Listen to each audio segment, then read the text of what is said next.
The moment their laughter echoed from the conference room, I knew they were talking about me again. Not the casual kind of workplace gossip that everyone endures, but the calculated, systematic kind designed to undermine everything I'd built over 7 years at Helix Dynamics. I wasn't supposed to see the email thread where Marketing Director James Caldwell called me technically competent but fundamentally unlikable. I wasn't supposed to know about the late-night strategy sessions where they plotted my eventual replacement, but I did know. And soon, they would regret every single word they ever typed about me. My name is Vanessa Mitchell, and this is the story of how I burned my career to the ground and took half the executive team with me. It started innocently enough, as these things often do. A new policy requiring all client communications to be forwarded to management for transparency purposes. But I knew better. I'd been at Helix long enough to recognize the first move in a carefully orchestrated game of corporate chess. 7 years, 3 promotions, and countless late nights had earned me the title of Senior Account Manager. I handled our top 5 clients, representing over 60% of the company's annual revenue. My performance reviews were consistently stellar. My clients adored me. Yet somehow, I'd found myself on the wrong side of the new executive team. A team that hadn't built the company but certainly believed they knew how to run it better than anyone else. Monday morning, 7:42 a.m. I arrived early as usual, settling at my desk with a coffee that wouldn't taste nearly as bitter as the day ahead.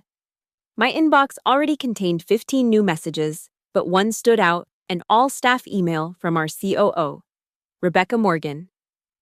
Effective immediately, all client communications must be forwarded to your direct supervisor and copied to the respective department head. This includes emails, meeting notes, call summaries, and any other form of client interaction. This policy ensures we maintain consistent messaging and allows leadership to provide timely support when needed. No exceptions. No exceptions. The words might as well have been highlighted, bolded, and underlined, given how deliberately they seemed aimed at me. I'd built my reputation on client confidentiality and discretion. Now they wanted access to everything. I closed the email and stared at my reflection in my darkened monitor.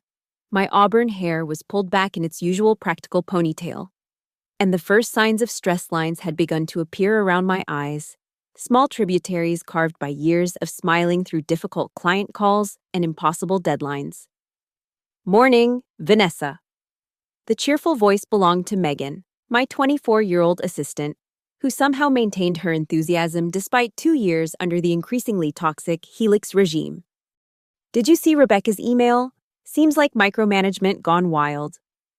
I nodded, keeping my expression neutral. Just another Monday. The rumor mill says it's because of that situation with the Westfield account, Megan continued, lowering her voice. Apparently, someone promised them pricing that was way below our standard rates, and now they're trying to figure out who to blame. I knew exactly who had promised those rates, James Caldwell himself, but I also knew he'd been actively looking for a scapegoat for weeks. This new policy wasn't about transparency, it was about manufacturing evidence. Thanks for the heads up, I said, forcing a smile. Could you pull the latest projections for the Archer presentation? I want to review them before the call at 11. As Megan headed back to her desk, my phone buzzed with a text from my friend Claire in legal. Rebecca's email. You okay? This has your name all over it. I texted back. Fine. Playing the long game. Claire responded instantly. Be careful. James and Rebecca are on a warpath. Heard them mention your attitude problem in the elevator yesterday.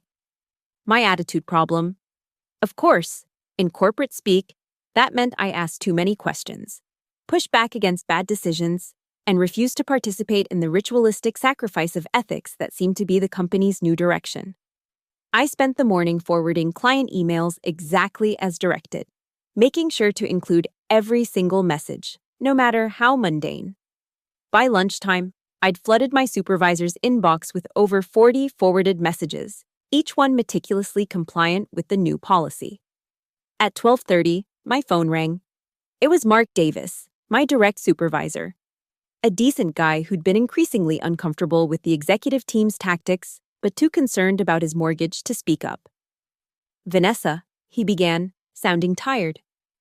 I appreciate your thoroughness with the new policy, but perhaps we could be a bit more selective. I don't need to see every thank you and calendar confirmation. I put on my most innocent voice.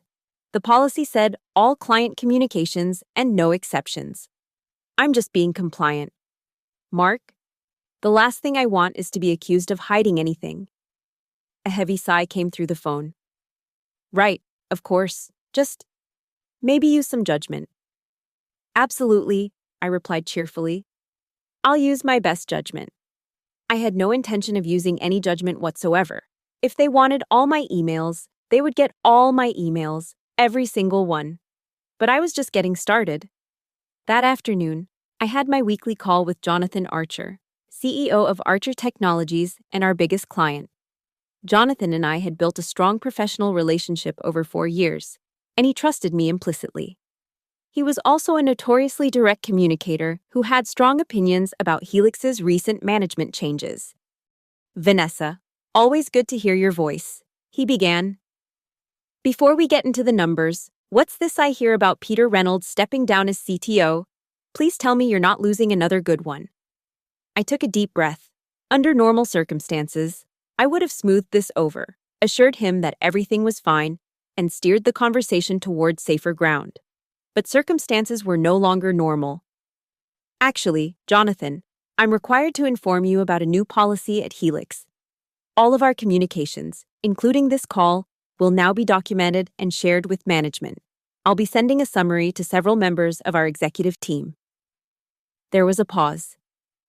Is that right? Any particular reason? Leadership feels it will help maintain consistent messaging and allow them to provide better support. Jonathan snorted. Sounds like they don't trust you, which is ironic since you're the only reason we haven't taken our business elsewhere. Is this coming from that new COO? What's her name? The one with the fancy MBA and zero actual experience? Rebecca Morgan, I supplied, knowing full well that this conversation would be documented and forwarded as required. Right. Morgan. Met her at the industry conference last month. All buzzwords, no substance. Look, Vanessa, I don't want to make your life difficult, but I need to be clear. Our contract with Helix exists because of you. If you ever decide to make a change, you have my card. I appreciate that, Jonathan. Now, about those Q3 projections. I steered the conversation back to business, but the seed had been planted. After the call, I wrote a detailed summary, including Jonathan's comments about Rebecca and his implied threat to take his business elsewhere if I left the company. I forwarded it to Mark, copied Rebecca and James, and added a perfectly professional note. As required by our new communication policy, please find attached the summary of today's call with Jonathan Archer. Please let me know if you need any clarification or have concerns about the client's feedback regarding recent organizational changes. By 5:30 p.m., I'd been summoned to Rebecca's office. She sat behind her immaculate glass desk. A forced smile stretched across her face. James stood by the window, pretending to admire the city view. Vanessa, thank you for being so diligent with our new policy. Rebecca began, her voice tight. However, I'm concerned about the tone of your call with Jonathan Archer. It seems you may have guided the conversation in a direction that encouraged negative feedback. I maintained perfect composure. I'm sorry you feel that way. Rebecca, I simply informed him of our new policy, as I believed was required. Jonathan is known for his candor. It's one of the qualities that's made him so successful. Would you prefer I had not documented his comments accurately? James turned from the window. What we'd prefer is that you manage client perceptions appropriately. That's part of your job. My job is to maintain strong client relationships built on trust and transparency, I countered. Jonathan values honesty. If I had attempted to spin or downplay our internal changes, he would have seen right through it, and we might have damaged the relationship. Rebecca's smile tightened further. Moving forward, perhaps you could emphasize the positive aspects of our organizational evolution. After all, We're strengthening our leadership team to better serve clients like Archer Technologies. I nodded agreeably. Of course, I'll be sure to include all client reactions to those talking points in my documentation. As I turned to leave, James added, "One more thing. Vanessa, we've decided to have Melissa join the Archer account team, just to provide some additional support." Melissa Wright, recent hire, former colleague of Rebecca's, and widely rumored to be positioning for advancement at the expense of others. The first direct move against me had been made. "Wonderful," I replied. "I'll forward her all 7 years of client history and correspondence immediately. I'm sure there are only a few thousand emails to catch up on." Rebecca's eye twitched slightly. "That won't be necessary. Just copy her on communications going forward." "But surely she'll need context to provide adequate support. I wouldn't want to limit her effectiveness by withholding relevant history. After all, thoroughness is clearly a priority under our new policy." I left them exchanging glances, knowing I'd just committed to a course of action from which there would be no return. That evening, I stayed late, preparing for what would come next. I reviewed our client contracts, focusing on the confidentiality clauses. I examined our employee handbook, particularly the sections on communication policies and intellectual property. And I began forwarding Melissa-selected emails from the Archer history, one every 15 minutes, starting with the oldest from 7 years ago, each with a helpful note about its historical significance to the account relationship. By morning, I'd sent 32 emails and had roughly 4,000 more to go at my calculated pace. Melissa's response came at 6:47 a.m. "Please stop. This is unnecessary and disruptive." I replied promptly. "I'm confused. The directive was clear that you needed to be included in Archer Communications to provide support. Without historical context, how can you adequately understand the account dynamics? I'm simply being thorough, as required by our new policy." I copied Mark, Rebecca, and James on my response. By 8:30 a.m., Mark was at my desk, looking haggard. "Vanessa, you've made your point. Please stop flooding Melissa's inbox." I looked up with wide, innocent eyes. "I'm just following instructions." "Mark, if the instructions have changed, I'll need that in writing. After all, I wouldn't want to be accused of selectively following policies." Mark ran a hand through his thinning hair. "This isn't like you. You've always been a team player." "And the team has changed," I replied quietly. "But don't worry, I'm still playing." Over the next week, I continued my campaign of malicious compliance. Every client email was forwarded as required. Every call was documented in excruciating detail. I began ceasing the entire executive team on communications they'd previously been excluded from, including some unflattering client feedback about recent company decisions.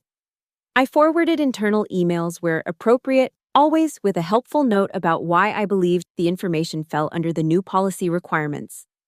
The atmosphere grew increasingly tense. Melissa stopped speaking to me entirely. Mark avoided eye contact in the hallways. Rebecca's office door, usually open, remained firmly closed, but clients continued to ask for me specifically, continued to praise my work, continued to make it impossible for the executive team to move against me without risking major account relationships. Then came the pivot I'd been anticipating. Thursday morning, a new email from Rebecca. "After reviewing the implementation of our client communication policy, we've decided to make some adjustments, effective immediately. Only significant client communications need to be forwarded to management. Use your professional judgment to determine what qualifies as significant. Department heads will provide specific guidelines to their teams." Translation: Vanessa, stop flooding our inboxes with evidence of your value to this company and our clients' dissatisfaction with leadership. I smiled as I read it. Perfect. Phase 2 could now begin. I responded to the all-staff email. "Thank you for this clarification, Rebecca. To ensure I'm exercising appropriate judgment, could you please define significant communications? Also, until I receive the specific guidelines from my department head, should I continue forwarding all communications as previously instructed or pause entirely? I want to make sure I'm in full compliance." I copied the entire company. Within minutes, my phone rang. It was James, his voice tight with barely controlled anger. My office, now. When I arrived, both James and Rebecca were waiting, along with Mark, who looked like he wished he could disappear through the floor. Close the door, James instructed, not bothering with pleasantries. I did so, then took a seat without being invited. This needs to stop, Rebecca began. Your passive-aggressive response to a reasonable policy. I'm sorry, I interrupted. Which policy are we discussing? The one requiring all communications to be forwarded, or the revised version that relies on undefined professional judgment? I'm finding it difficult to keep track of the changing expectations. James leaned forward. You know exactly what you're doing, Vanessa. This isn't about policies. This is about your attitude and your apparent inability to adapt to necessary organizational changes. Interesting, I replied calmly. My client satisfaction scores and retention rates suggest I'm quite adaptable. Perhaps we're defining necessary differently as well. Rebecca's professional mask slipped slightly. Let's be direct. Your behavior is bordering on insubordination. If you can't align with the company's direction, perhaps Helix isn't the right fit for you anymore. And there it was, the threat they'd been building toward for months. I'd been waiting for it, preparing for it. That's a serious suggestion, I said, my voice level. Especially given my client relationships and track record. Before we continue this conversation, I should mention that I've been documenting all internal communications related to the implementation of these policies, as well as the apparent targeting of my position. Clarin Legal has advised me that several of these interactions could potentially constitute a hostile work environment. Mark paled visibly. James and Rebecca exchanged glances. No one is targeting you, Rebecca said carefully. We're simply trying to standardize processes across the organization. Of course, I agreed pleasantly. Which is why similar demands were made of the other senior account managers, correct? Oh wait, they weren't? In fact, I have emails indicating that this policy was specifically designed to monitor my client interactions, despite my consistently excellent performance metrics. I hadn't actually seen such emails, but the flash of panic in Rebecca's eyes told me they existed. Additionally, I continued, I've compiled a rather interesting timeline of events since you joined the company. Rebecca, it shows a clear pattern of repositioning loyal employees who built this company in favor of your former colleagues and connections. I'm sure the board would find it educational. James found his voice. Are you threatening us? Not at all. I'm simply being transparent about my own documentation practices, in the spirit of our new policies. I believe in thorough record-keeping. A heavy silence filled the room. Finally, Mark spoke up. Perhaps we should all take some time to reflect on how to move forward constructively. Vanessa has been a valuable team member for many years, and I'm sure we can find a way to address everyone's concerns. Rebecca nodded stiffly. Fine. But to be clear, Vanessa, the revised communication policy stands. Use your judgment about what to forward. But no more flooding inboxes with unnecessary messages. Perfectly clear, I replied. I'll use my judgment. As I stood to leave, James added, and Melissa will still be joining the Archer account team. That decision is final. I smiled. Absolutely. In fact, I've scheduled a call with Jonathan Archer tomorrow to introduce her. I'm sure he'll be thrilled to hear about all the positive changes at Helix. The panic that flashed across all three faces told me everything I needed to know. I spent that night preparing for the next day's call with Jonathan, carefully reviewing all my documentation and organizing my leverage. I'd built my career on being meticulously prepared, and this would be no exception. Friday morning arrived with a strange calm. I felt oddly liberated, knowing that I had passed the point of no return. Whatever happened next, I would no longer be paralyzed by the fear of losing my job. I was already prepared to lose it on my terms. At 10 a.m. sharp, I dialed into the conference line for my call with Jonathan Archer, as expected. Melissa joined a moment later, followed by James, who had apparently invited himself. Good morning, everyone. I began pleasantly. Jonathan, thank you for taking the time today. As I mentioned in my email, I wanted to introduce you to Melissa Wright, who will be joining the Archer account team. And it seems James Caldwell, our marketing director, has also joined us. Vanessa, always good to hear from you, Jonathan replied, his tone guarded. I'm a bit confused, though. We've never needed additional account support before. Is there a specific reason for the change? Before I could respond, James jumped in. Jonathan, great to connect again. This is part of our enhanced service model. As your business has grown, we want to ensure you have comprehensive support. Melissa brings extensive experience in digital integration, which aligns perfectly with your recent expansion plans. There was a pause before Jonathan replied. I see. And what will Vanessa's role be going forward? Vanessa remains your primary contact, James assured him quickly. Melissa will simply provide specialized support in certain areas. Jonathan's skepticism was evident even through the phone line. Vanessa, what's your take on this arrangement? All eyes were on me. This was the moment they expected me to either fall in line or sabotage the relationship. Instead, I chose a third path. Actually, Jonathan, this seems like an appropriate time to discuss some significant changes at Helix. As you know, transparency has always been the foundation of our working relationship. James shifted uncomfortably but couldn't interrupt without seeming suspicious. Over the past few months, I continued. Helix has been implementing new leadership and communication structures. These changes reflect the company's evolving priorities. I believe it's important for key clients like yourself to understand how these changes might impact the services you receive. Go on, Jonathan encouraged, fully engaged now. Part of this restructuring involves redistributing client relationships. While I've valued our partnership immensely over the years, the company feels that diversifying points of contact provides better continuity. Hence, Melissa's introduction today. James was now glaring at me, but remained silent. I see, Jonathan said slowly. And do you support this direction, Vanessa? I paused deliberately. I believe every organization must evolve. However, I've always prioritized direct client relationships and personalized service. That approach has become less aligned with Helix's current vision. Less aligned, Jonathan repeated. That's a diplomatic way of putting it. James finally found his voice. I think Vanessa is perhaps overstating the extent of our organizational adjustments. The core of our client service philosophy remains unchanged. Really? Jonathan countered. Because from where I sit, it sounds like you're sidelining the person responsible for managing our 7-figure annual contract to inject someone new into the relationship. That's a significant change in my book. Not sidelining at all, James insisted, his voice strained. Enhancing the team.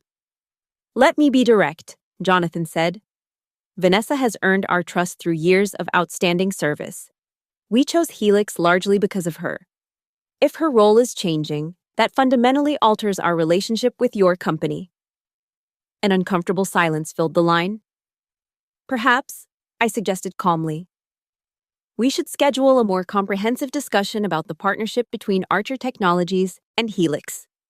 I'm happy to facilitate that conversation, but I think it should include decision-makers from both organizations. Agreed, Jonathan said firmly. In the meantime, I'd like to continue working exclusively with you, Vanessa, until we have that larger discussion. I hope that won't be a problem. James cleared his throat. Of course not. Client satisfaction is our priority. After we ended the call, James turned to me, his face flushed with anger.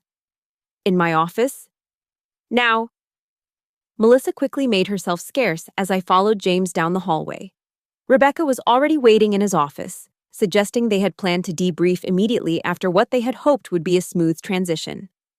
What the hell was that? James demanded as soon as the door closed. I took a seat calmly.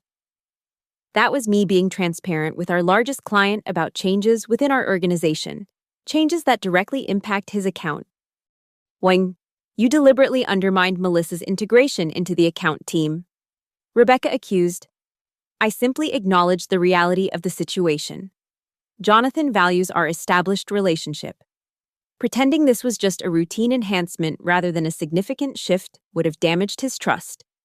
James paced behind his desk. You've put us in an impossible position. Archer is our biggest client. If they're unhappy, then perhaps, I interrupted. You should have considered that before attempting to dilute my role on the account. Jonathan made it very clear from the beginning that his relationship was with me, not with Helix as an abstract entity. Rebecca leaned forward. This is exactly the problem. Vanessa, you've made these client relationships too dependent on you personally. That's not sustainable for the company. It's been sustainable for 7 years, I countered. What's unsustainable is the current leadership's attempt to dismantle successful client relationships in the name of standardization. James slammed his hand on the desk. Enough. This ends now. You have 2 choices. Get on board with the direction of this company, or leave. If you choose to stay, Melissa will be integrated into the Archer account, and you will facilitate that transition enthusiastically. If you can't do that, we'll accept your resignation effective immediately. I looked at him steadily. Those aren't my only options. James, you seem to be forgetting the leverage I hold. Let me remind you, I manage relationships worth over 60% of this company's revenue. I have documented evidence of targeted harassment and policy manipulation designed specifically to undermine my position, despite consistently excellent performance. And I have explicit statements from multiple clients that their business with Helix is contingent on my involvement. Rebecca's face had gone very still. What exactly are you suggesting? I'm suggesting a third option. I continue managing my client relationships as I have successfully done for years, without interference. The arbitrary communication policies and attempt to dilute my client relationships stop immediately. And in exchange, I don't take my clients and documentation to the board, or worse, to our competitors. That would violate your non-compete agreement, Rebecca said quickly. I smiled. Actually, it wouldn't. Claire in legal helped me review my contract last week. My non-compete prevents me from soliciting clients if I leave voluntarily.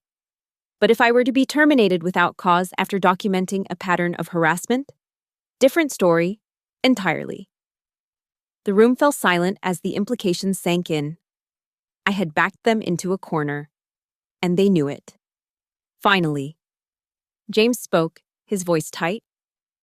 We'll need to discuss this situation and consider next steps. In the meantime, continue with your regular responsibilities. Of course, I agreed pleasantly. And to be clear, no more forwarded emails, no more Melissa on my accounts. Rebecca nodded stiffly. For now. Wonderful, I said, standing to leave. Oh, and I should mention, I've already scheduled calls with my other major clients for next week. Just routine check-ins. Of course, nothing to worry about. The threat was clear. Push me further, and I'll ensure every major client knows exactly what's happening. As I walked back to my desk, I felt strangely calm. The battle lines had been drawn, and while the war was far from over, I had won this particular skirmish. But I harbored no illusions. James and Rebecca wouldn't concede defeat easily. They would regroup, recalculate, and come at me from another angle. I needed to be prepared. Megan looked up anxiously as I approached. Everything okay? The whole floor is buzzing about your call with Archer. Everything's fine, I assured her. Just some growing pains with the new management structure. They're saying you threatened to take Archer with you if you left, she whispered. Is that true? Office rumors are rarely accurate, I replied carefully. But it's always good to know your value. I spent the rest of the day working as usual, but beneath the surface, my mind was racing, planning my next moves. I had bought myself some time, but this was far from over. That evening, I met Claire for drinks at a small bar far enough from the office to avoid running into colleagues. You actually said that to their faces? Claire asked, eyes wide after I recounted the confrontation. God, I wish I could have seen Rebecca's expression. It wasn't my finest diplomatic moment, I admitted. But they didn't leave me much choice. Claire sipped her wine thoughtfully. You know they're not going to let this go, right? They'll find another way to come after you. Probably through your performance metrics or some manufactured client complaint. I know. That's why I need your help. I leaned forward. How much access do you have to internal communications about personnel matters? Claire frowned. What exactly are you looking for? Evidence. I know they've been discussing ways to push me out for months. I've seen enough hints in misdirected emails and meeting invites to know there's a paper trail. Vanessa. Claire hesitated. That's risky territory. If I'm caught accessing communications I don't have a legitimate reason to review. I'm not asking you to do anything illegal, I clarified quickly. Just keep your eyes open for anything that crosses your desk legitimately. You're in legal. You should be reviewing any disciplinary actions or termination plans anyway, right? Claire nodded reluctantly. In theory, yes. But they've been increasingly cutting legal out of personnel decisions. Rebecca has been pushing to handle more of these matters through HR exclusively. Which should tell you something, I pointed out. They're isolating departments to prevent anyone from seeing the full picture. Maybe, Claire conceded. But are you sure this is the hill you want to die on? You could probably find another position easily with your client portfolio and track record. I stared into my drink. It's not just about the job anymore. It's about the principle. I helped build this company. I've given it 7 years of my life. I've sacrificed weekends, relationships, even my health at times. And now I'm being pushed aside because I don't fit into some corporate automaton mold? No. They don't get to do that. Claire studied me for a moment. Okay, I'll keep my ears open. But be careful. Vanessa. Corporate wars get ugly. And they have resources you don't. Actually, I said with a small smile, I think they've been underestimating my resources. The weekend passed quietly, giving me time to organize my thoughts and prepare for what would undoubtedly be a challenging week ahead. I reviewed all my client contracts, identifying specific language that would be helpful if things escalated further. I backed up important emails and documents to my personal storage, and I drafted a series of carefully worded emails to my key clients, ostensibly checking in but subtly laying groundwork for whatever came next. Monday morning brought an unexpected development. When I arrived at the office, my keycard didn't work. After 3 failed attempts, I called security. Ms. Mitchell, yes. We show your access has been temporarily suspended. You'll need to check with HR. I found myself standing in the lobby, briefcase in hand, unable to access my workplace of 7 years. A calculated move, keeping me away from my files and computer while they strategized. I pulled out my phone and called Mark. Vanessa, good morning, he answered, his voice overly casual. Not in yet. My access has been suspended, I replied coolly. Care to explain? A pause. It must be a system error. Let me check with IT. Don't bother. Is Rebecca in yet? She's in a meeting. With James? Yes. I thought they might be. Please let them know I'm in the lobby and my access has been mysteriously deactivated. Also let them know that if it's not restored in the next 15 minutes, I'll be calling Jonathan Archer from my cell phone to explain why I can't access the files he needs for this afternoon's presentation. Less than 10 minutes later, a flustered HR representative appeared in the lobby with a new keycard. So sorry about the confusion, Ms. Mitchell. A system glitch affected several employees' access. Of course, I replied, taking the card. Just a glitch. As I made my way to my desk, I noticed the stares and whispers. Word had spread quickly. Megan was waiting anxiously. Thank God you're here. 2 IT guys came by earlier asking for access to your computer. I told them they needed your permission. Good instinct, I told her. Did they say why? Something about a system update, but it seemed fishy. They only asked about your computer, no one else's. I nodded, unsurprised. If they come back, tell them any access to my computer needs to be formally requested through proper channels with specific justification. I logged into my computer immediately, relieved to find everything still intact. They hadn't managed to access it yet. I quickly emailed myself essential files and backed up important client information. Then I drafted an email to Mark, This morning's system glitch was concerning, particularly given Friday's conversation. I want to reiterate that any attempt to restrict my ability to serve clients will be detrimental to both client relationships and the company's interests. I've prepared the Archer presentation as scheduled and will proceed with today's meeting. I trust there will be no further glitches. I copied Rebecca and James, along with Claire and legal. The response came from Rebecca less than 5 minutes later. Vanessa, I apologize for the access issue this morning. It was indeed a system error that affected multiple employees. There is no cause for concern. Please proceed with your client meetings as scheduled. Perhaps we could meet tomorrow to discuss a path forward that addresses everyone's interests.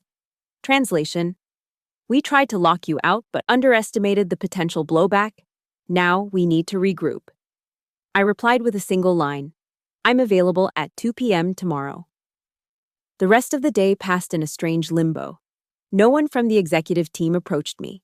Colleagues either avoided eye contact or offered overly enthusiastic greetings, clearly uncomfortable with the tension permeating the office.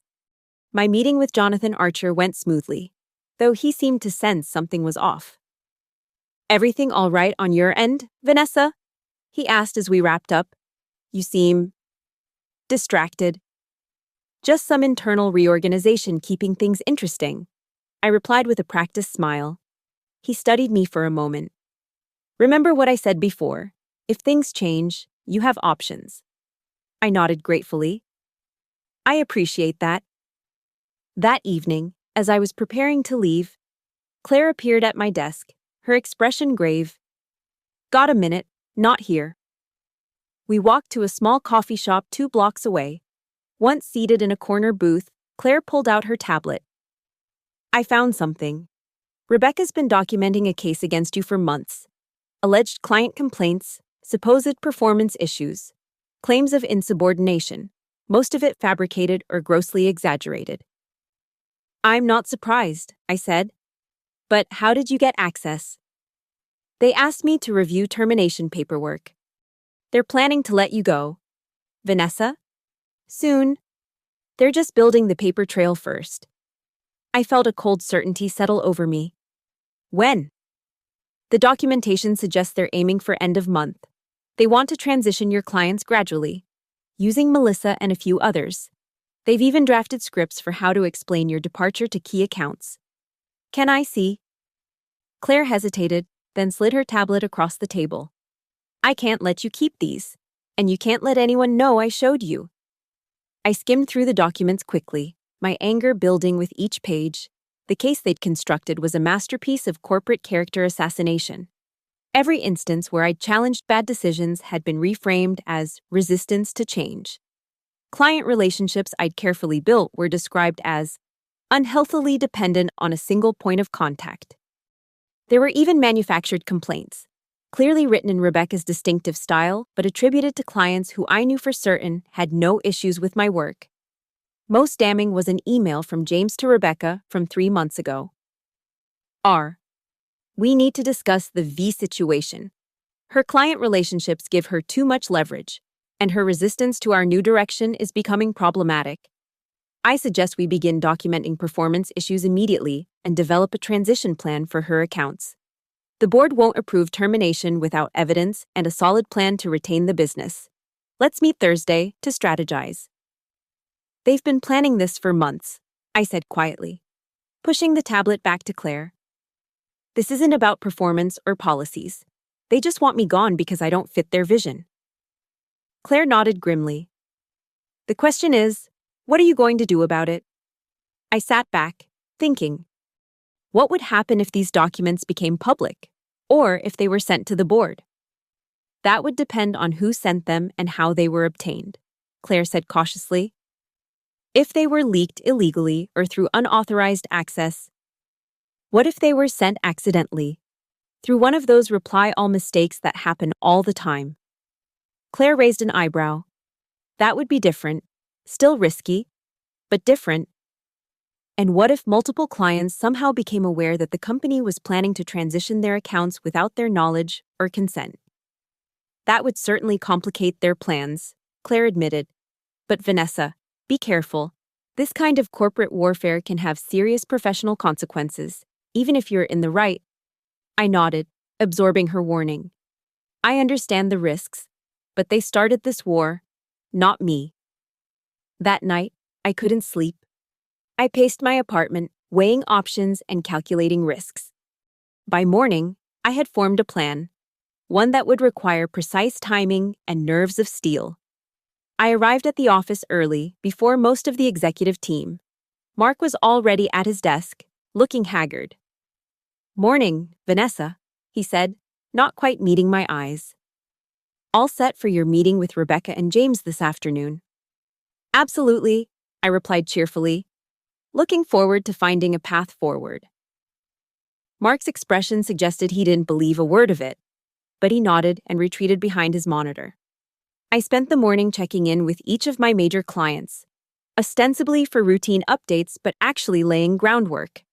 With each call, I casually mentioned the company's evolving team structure and how I wanted to ensure continuity, regardless of any organizational changes. I didn't explicitly say I might be leaving, but I planted enough seeds that they would ask the right questions if I suddenly disappeared. At 1:45, 15 minutes before my scheduled meeting with Rebecca and James, I executed the first phase of my plan. I drafted an email to Claire with the subject line, "Confidential. Response to termination planning documents." In the email, I wrote, "Claire, after reviewing the documents you shared regarding the plan to terminate my employment and transition my client accounts, I'd like to schedule time to discuss my options. The manufactured evidence and targeted harassment create a clear case for wrongful termination. And I'm concerned about the potential damage to client relationships if accounts are transitioned without proper consultation. I've attached a timeline documenting the systematic targeting of my position despite consistent performance excellence. I've also included communications from clients explicitly stating their business with Helix is contingent on my involvement. Please advise on next steps. I'd prefer to resolve this without involving external counsel. But I need to protect both my professional reputation and the client relationships I've built over 7 years. Regards, Vanessa." I attached several documents, including client testimonials and performance reviews that directly contradicted the fabricated evidence Claire had shown me. Then, instead of sending the email directly to Claire, I saved it as a draft. At 1:55, I sent a brief email to Jonathan Archer confirming our call for the following day and mentioning that we should discuss the company's evolving team structure and how it might impact our working relationship. I blind copied the other 4 major clients in my portfolio, a deliberate violation of protocol that would be undetectable to anyone monitoring my communications. At exactly 2:00, I walked into Rebecca's office where she and James were waiting. Mark sat in the corner, looking uncomfortable. "Vanessa, thank you for joining us." Rebecca began with manufactured warmth. "We've been reflecting on our conversation Friday, and we want to find a constructive path forward that addresses everyone's concerns." "I appreciate that," I replied, matching her professional tone. "I think we all want what's best for the company and our clients." James nodded. "Exactly. The strength of your client relationships is unquestionable, Vanessa. We simply need to ensure that strength isn't also a vulnerability for the organization." "A vulnerability?" I echoed, raising an eyebrow. "What James means," Rebecca interjected smoothly, "is that we need to build more institutional relationships rather than having them rest on individual team members, no matter how valuable those team members are." "Of course," I agreed reasonably. "I understand the concern. However, the approach matters. Clients like Archer Technologies have explicitly stated their preference for consistent, trusted points of contact. Abrupt changes risk damaging those relationships." "No one is suggesting abrupt changes," James countered. "We're talking about gradually introducing additional team members to strengthen overall support." I nodded thoughtfully. "In principle, that makes sense. But transparency is crucial. Clients need to understand the rationale and benefits of any changes to their service model." Rebecca leaned forward. "We absolutely agree with transparency where appropriate. However, some internal decisions are necessarily confidential until properly implemented." Like the decision to transition my accounts and terminate my employment by the end of the month? I asked calmly. The room went completely still. Mark's eyes widened. James froze mid-fidget with his pen. Rebecca's carefully constructed expression flickered for just a moment before resetting.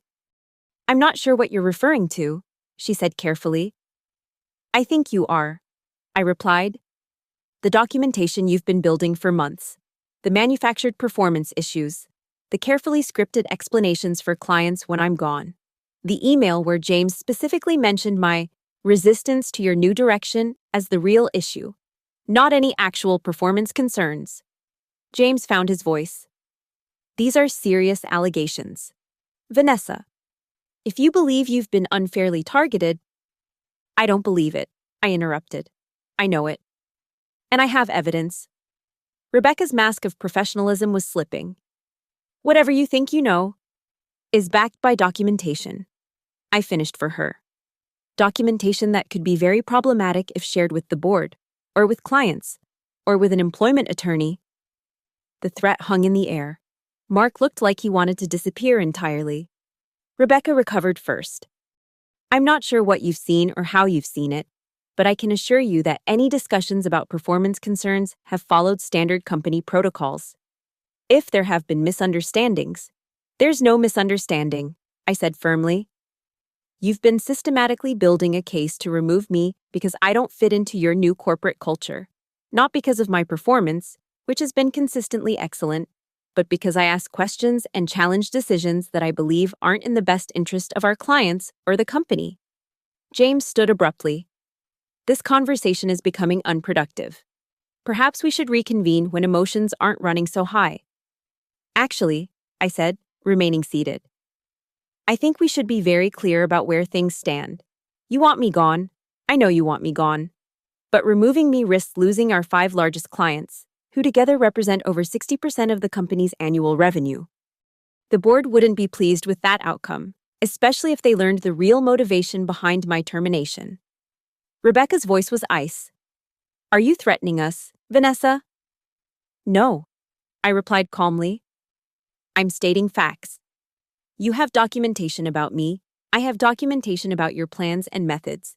We both have leverage. The question is, what do we do with it? A tense silence filled the room. Finally, Mark spoke up. Maybe there's a compromise here. A way forward that addresses the company's need for broader client relationships while respecting Vanessa's position and expertise. James and Rebecca exchanged glances. What did you have in mind? James asked cautiously. Before Mark could respond, my phone buzzed with an email notification. I glanced down and felt a surge of adrenaline. Everything was proceeding exactly as planned. I should check this, I said, holding up my phone. It might be Archer. We're finalizing the Q3 strategy this week. No one objected as I looked at my screen. The email was from Melissa, sent to the entire marketing department, including Rebecca and James. All, please be advised that the presentation to the board scheduled for Friday will be delayed until next week. We need additional time to finalize the transition plans for Vanessa Mitchell's accounts. As discussed, this information is confidential until formal documentation is complete and approved by HR. I looked up to find Rebecca checking her own phone, her face paling as she read the message. James hadn't seen it yet. Actually, I said smoothly, it's not Archer, it's Melissa, updating the marketing department on the delay to Friday's board presentation. Apparently, you need more time to finalize my transition plans. James scrambled for his phone, but it was too late. So, I continued calmly. It seems our meeting today wasn't actually about finding a constructive path forward, was it? It was about buying time while you finalized plans to remove me. Rebecca had regained her composure. That email was not approved and contains inaccurate information. Melissa has overstepped. Has she? I asked. Because it aligns perfectly with the documentation I've seen. Shall I forward the email to the board for clarification? I'm sure they'd be interested to know about plans that potentially jeopardize our largest client relationships. The tension in the room was suffocating. Mark looked from Rebecca to James. clearly trying to gauge how to navigate this disaster. "What do you want, Vanessa?" James finally asked bluntly.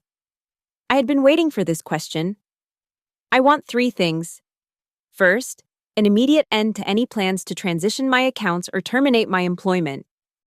Second, written acknowledgement that all performance documentation created in the last 6 months is withdrawn from my personnel file. And third, autonomy to manage my client relationships as I have successfully done for 7 years, without interference." Rebecca shook her head. "That's not how this company operates. No one has complete autonomy." "I'm not asking for complete autonomy," I clarified. "I'm asking for the same respect and trust I had before the new leadership team decided I was a problem to be solved rather than an asset to be valued." James leaned forward. "And if we agree to these terms, what assurances do we have that you won't take this documentation to the board anyway?" "The same assurances you have that I won't take my clients with me if I leave," I replied. "Professional integrity. Unlike some, I honor my commitments when treated fairly." The implied accusation hung in the air. Rebecca and James exchanged another glance, communicating silently. "We'll need to discuss this privately." Rebecca finally said, "Can you give us the room?" I stood. "Of course, I'll be at my desk." As I walked to the door, James added, "Vanessa, I hope you understand that burning bridges rarely benefits anyone in the long run." I turned back. "I'm not burning bridges, James.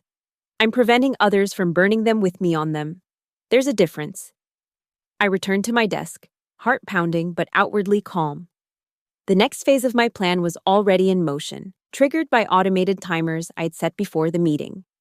At exactly 2:30 p.m., the draft email I'd prepared to Claire would automatically send if I didn't cancel it. But here was the twist. I had deliberately set it to send to not just Claire, but to the entire executive team and board of directors. The system would show it as a reply all mistake, a common enough occurrence that it would seem plausible, especially in a moment of stress. At 2:25, Megan approached my desk. "Rebecca's assistant just called. They want you back in the conference room." I nodded, but made no move to leave my desk. "Thanks, Megan. I'll head over in a few minutes," she said immediately. "I'm sure she did," I replied calmly, eyes on my computer screen. "But I need to finish something first." I watched the clock on my screen. 2:27, 2:28, 2:29. At exactly 2:29 and 30 seconds, I canceled the automated email. Then I stood, straightened my jacket, and walked unhurriedly back to Rebecca's office. James, Rebecca, and Mark were waiting, their expressions unreadable. "Thank you for rejoining us," Rebecca said formally. "We've discussed your requests. While we cannot agree to complete autonomy in client management, we are prepared to pause any transition planning and review the performance documentation you've mentioned." It was a partial concession, more than I had expected, but less than I had demanded. "That's a start," I acknowledged. "But I need more than a pause. I need a firm commitment that my role will remain unchanged unless there are legitimate performance issues, not manufactured ones." James bristled. "Nothing has been manufactured." "James!" Rebecca cut him off with a warning glance.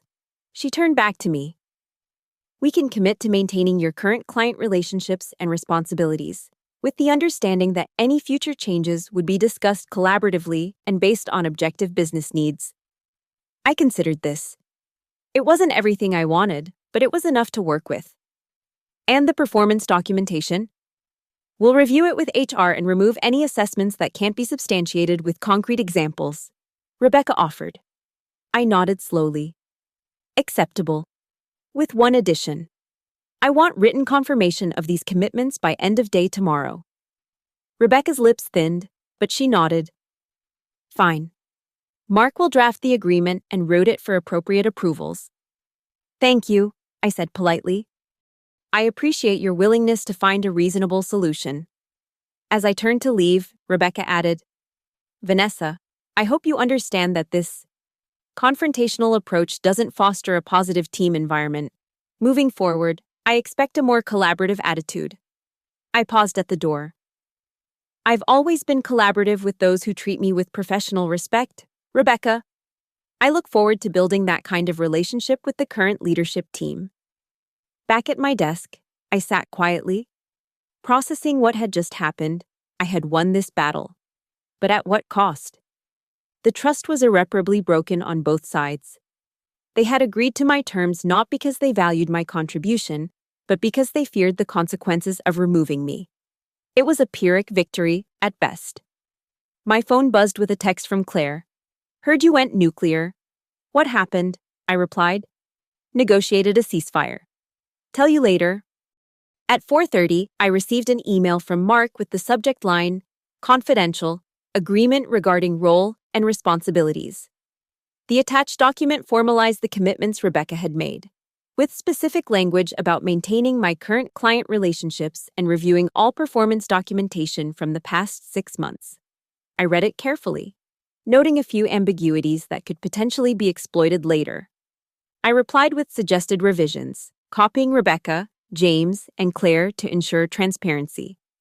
By 5:45, we had finalized the language, and Rebecca had signed off on the agreement. It wasn't ironclad, but it was enough to provide some protection against immediate threats. As I gathered my things to leave, Megan approached again, her expression concerned. "Everything okay?" The whole floor's been whispering all afternoon. I managed a small smile. "Everything's fine. Just some administrative clarifications." She didn't look convinced. I overheard Melissa on the phone earlier. She sounded panicked, talking about some email she sent accidentally. People in marketing are saying she's been reassigned. Interesting. They were already making moves to distance themselves from the evidence. "Office politics," I said dismissively. "Nothing to worry about."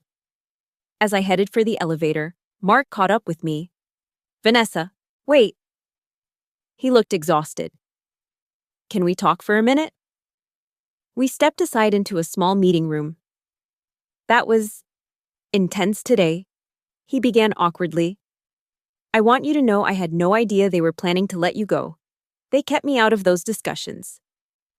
"But you suspected," I said. Not as a question.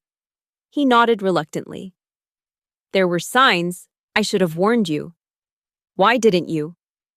Mark sighed heavily. "Mortgage, kids in college, the usual excuses for moral compromise." I felt a twinge of sympathy despite everything. Mark wasn't a bad person, just a weak one caught in a bad system. "What happens now?" he asked quietly. "Now we all pretend to work together professionally while watching our backs." I replied honestly, "They won't give up. Mark, they'll just find another approach." "And you?" I considered the question. "I'll keep doing my job, taking care of my clients, building my options." He nodded slowly. "For what it's worth, I think you're right about the direction they're taking the company. It's all process and structure now, no humanity. That's not what built Helix." "No," I agreed. "It isn't." The next morning, I arrived to find a company-wide email from Rebecca announcing an organizational adjustment. Melissa had been reassigned to the business development team, effective immediately. No mention of her previous assignment to the Archer account or the leaked email about transition plans. James was conspicuously absent from the office. His calendar, which was visible to all senior staff, showed him in external meetings all day. By lunchtime, another announcement. An all-hands meeting scheduled for 3 p.m. to discuss strategic alignment and communication protocols. Claire texted me, "Damage control in progress. Board got involved overnight. You need to hear what happened." We met in the small cafe across the street. "It's chaos," Claire said without preamble. "Somehow, the board got wind of the plan to transition your accounts. Someone forwarded them Melissa's email along with excerpts from the termination documentation." My heart skipped. I had canceled my automated email. This was unexpected. "Any idea who?" I asked carefully. Claire shook her head. "No one's claiming responsibility. But Peter Reynolds reached out directly to Jonathan Archer to assure him there were no plans to change his account team." Peter Reynolds, the board chair and former CEO who had hired me 7 years ago. "How did that conversation go?" I asked, genuinely curious. Not well for the current leadership, Claire said with a hint of satisfaction. Jonathan apparently told Peter he'd been concerned about recent changes at Helix and had already been approached by 3 competitors eager to bring his business over. He made it very clear that his relationship with you was the primary reason he stayed. I absorbed this information, feeling a complex mix of vindication and concern. And the all-hands meeting this afternoon? Damage control. They're going to announce a clarification of the client communication policy and emphasize the company's commitment to maintaining strong client relationships through dedicated account managers. In other words, a complete reversal of everything they've been pushing for months. I observed. Claire nodded. Exactly. There are also rumors that the board has requested a comprehensive review of recent executive decisions and their potential impact on client retention.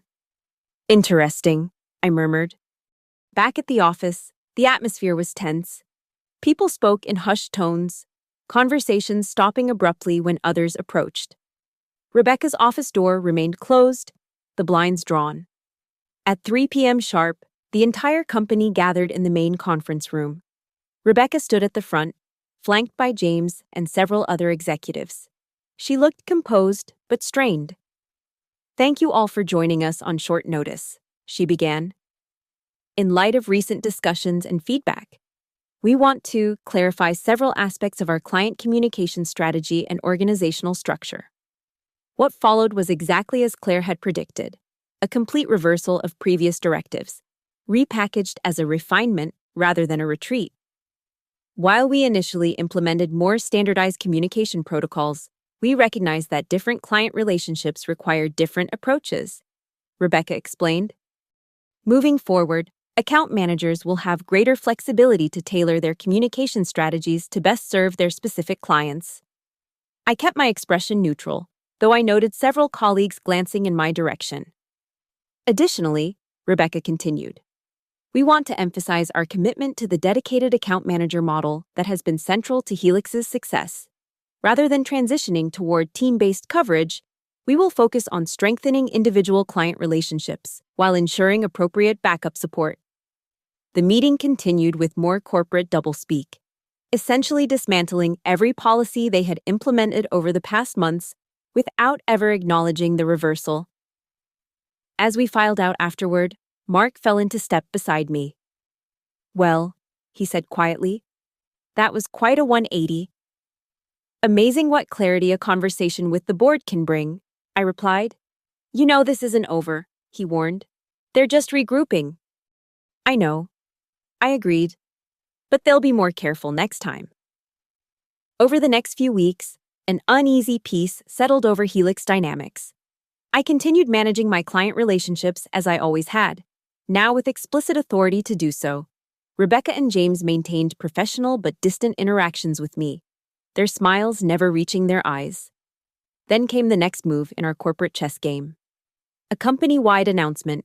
Helix was restructuring into specialized industry divisions, each with its own leadership team and dedicated resources. The restructuring would optimize client service and create new growth opportunities. My clients, which had previously all fallen under the General Client Services umbrella, would now be split across 3 different divisions. Though I would remain the lead contact, I would report to 3 different division heads and be subject to 3 different sets of protocols and priorities. The message was clear. They couldn't remove me, so they would dilute my position through structural changes. I read the announcement carefully, noting that these changes would be implemented over the next quarter, with detailed transition plans to follow. The game continued.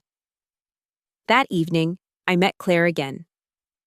They're getting creative, she observed after I explained the implications of the restructuring. This way, they can technically honor your agreement while making your job impossible. Exactly, I agreed. And when I inevitably struggle to meet conflicting expectations from 3 different division heads, they'll have legitimate performance issues to document. So what's your next move? I took a sip of my drink. Considering? I think it's time to play the client card more explicitly. Meaning, meaning I need to make it clear to the board that this restructuring threatens client relationships in ways they may not have anticipated. Claire frowned. How do you plan to do that without seeming insubordinate? I smiled slightly. By using their own policy against them one more time. Remember the original email forwarding requirement, the one that started all this? It was rescinded weeks ago, Claire pointed out, but never formally. They clarified it to give account managers more flexibility, but they never actually canceled the policy. Understanding dawned on Claire's face. So technically, you're still supposed to forward client communications that could impact the business. Exactly, I confirmed. And I think my clients will have some very interesting reactions to this restructuring, reactions that leadership and the board should be aware of. The next day, I scheduled calls with each of my 5 major clients, ostensibly to give them a preview of upcoming organizational changes. In each call, I was meticulously professional, presenting the restructuring in neutral terms while answering their questions honestly. As expected, none of them were pleased. Jonathan Archer was particularly blunt. This sounds like a bureaucratic nightmare, Vanessa. 3 different divisions, 3 different reporting structures, how does that improve my service? The intent is to provide more specialized industry expertise, I explained, carefully sticking to the official messaging. Bullshit, Jonathan replied succinctly. This is about internal politics, not client service. Are they still trying to edge you out? I paused deliberately. I can't speak to the strategic motivations behind the restructuring. I can only assure you that I remain committed to maintaining our strong working relationship. Let me be clear, Jonathan said firmly.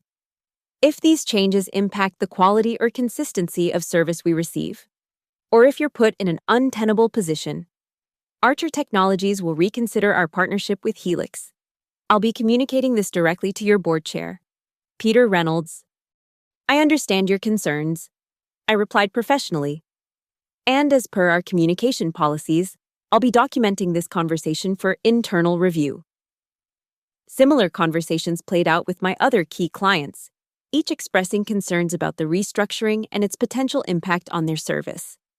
True to my word and the never rescinded policy, I forwarded detailed summaries of each call to my supervisor, the relevant division heads, Rebecca, James, and the board, with a neutral cover note. As per our client communication policy, please find attached summaries of recent client discussions regarding the upcoming restructuring. I've documented their feedback and concerns accurately to ensure leadership has visibility into potential client impact. Please let me know if you require any clarification or have questions about these client reactions. The response was swift. By the following morning, Peter Reynolds had called an emergency board meeting. By afternoon, another company-wide announcement. After further consideration and valuable client feedback, we have decided to refine our restructuring approach. Rather than creating fully separate divisions, we will implement specialized industry support teams that work in conjunction with existing account managers to maintain relationship continuity while adding industry-specific expertise. Translation: the restructuring that would have split my role across 3 divisions was dead in the water. That evening, I received an unexpected email from Peter Reynolds himself. Vanessa, I'd like to meet with you privately tomorrow to discuss the future of our key client relationships. 8 a.m., my office. This meeting is confidential. I arrived at exactly 8 a.m. the next morning, curious but cautious. Peter Reynolds had been largely hands-off since stepping back from CEO to board chair 3 years earlier. His direct involvement now signaled something significant. Vanessa, thank you for coming. He greeted me, gesturing to a chair across from his desk. I'll get straight to the point. The past few months have revealed serious concerns about our current executive leadership and their approach to client relationships. I nodded but said nothing, waiting for him to continue. The board has been monitoring the situation closely, particularly following the incident with the Archer account and the subsequent policy reversals. What became clear yesterday?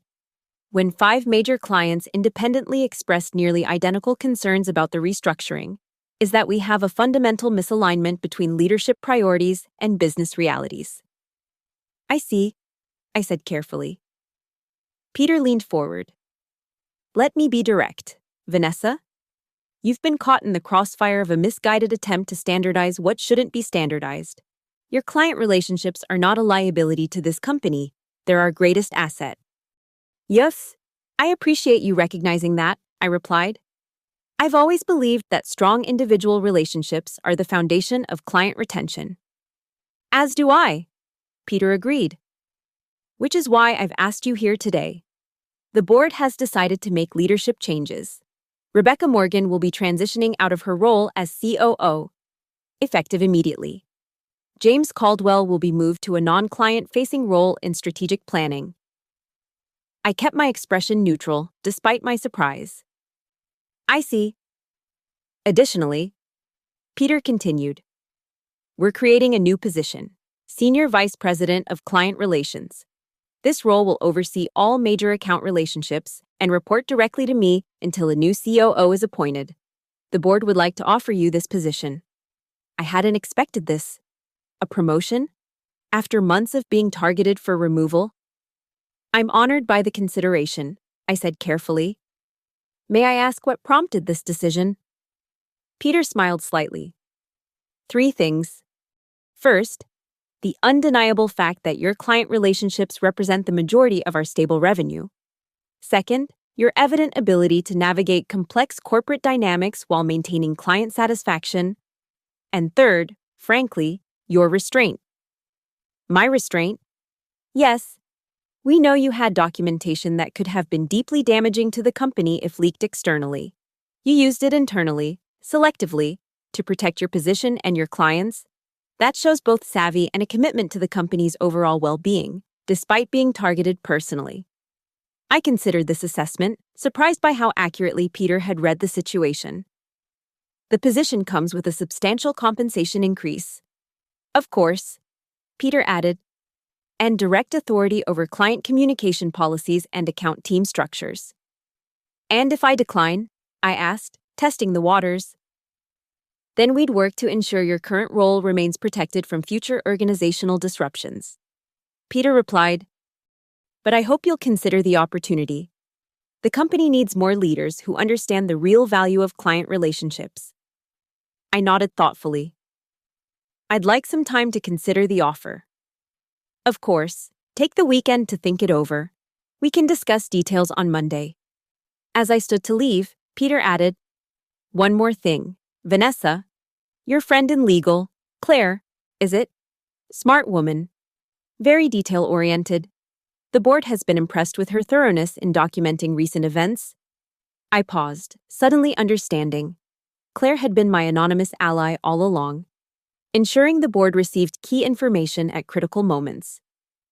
Yes. I agreed with a small smile. She's exceptionally thorough. The following Monday, I accepted the position. Within a month, Rebecca and James had both left the company. Mark was promoted to head the marketing department, and Claire became general counsel. The email forwarding policy that had started it all was officially rescinded in my first act as SVP of Client Relations. Sometimes, I still think about that original all-staff email from Rebecca. All client communications must be forwarded, no exceptions. She had created the very tool of her own undoing, never imagining I would use it so precisely against her. They demanded every email be forwarded, so I did, even the ones about them. And in doing so, I didn't just save my job. I transformed it into something better, stronger, and far more powerful than they ever intended me to have. In the end, their attempt to control information had revealed the truth, that relationships, not processes, build successful businesses. It was a lesson they learned too late, but one I would make sure Helix Dynamics never forgot again.